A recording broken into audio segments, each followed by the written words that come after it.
Salut tout le monde, j'espère que vous allez bien. Le printemps a commencé depuis quelques semaines et avec lui, de nouveaux animés sont apparus.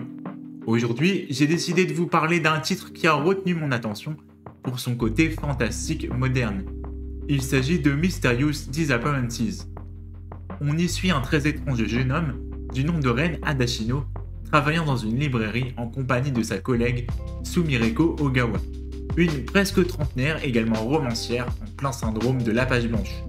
Tout se passe normalement jusqu'au jour où la jeune femme va trouver un recueil de poèmes lui permettant de rajeunir.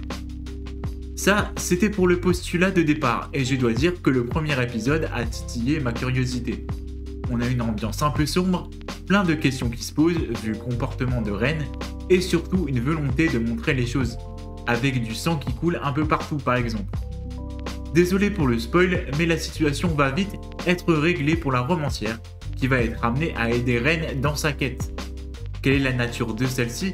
On ne sait pas, mais nul doute qu'on en saura plus au fur et à mesure des épisodes. Surtout que des personnages de plus en plus énigmatiques vont vite apparaître. Ce qui me plaît dans cette série, c'est qu'elle me rappelle un tout petit peu Monogatari, dans le sens où les deux séries utilisent des mythes et des créatures fantastiques pour traiter des problèmes de leurs victimes. Et si Monogatari traite des problèmes des adolescents, il semblerait, et j'insiste sur le conditionnel, que Mysterious Disappearances traite des problèmes des jeunes adultes. Mais la comparaison peut s'arrêter là parce que visuellement ce n'est pas du tout la même chose. Si Monogatari propose des plans vraiment très particuliers, vraiment très stylisés, là dans Mysterious Disappearances on est plus du côté de l'épouvante. Et ça, c'est assez cool. Dans les points que certains pourront trouver négatifs, c'est que l'anime a tendance à avoir plusieurs fois par épisode des plans sur l'imposante poitrine de l'héroïne.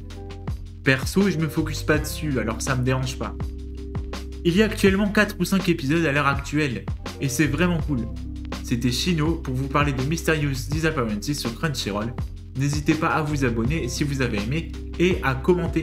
N'hésitez pas non plus à me suivre sur les réseaux sociaux. Salut!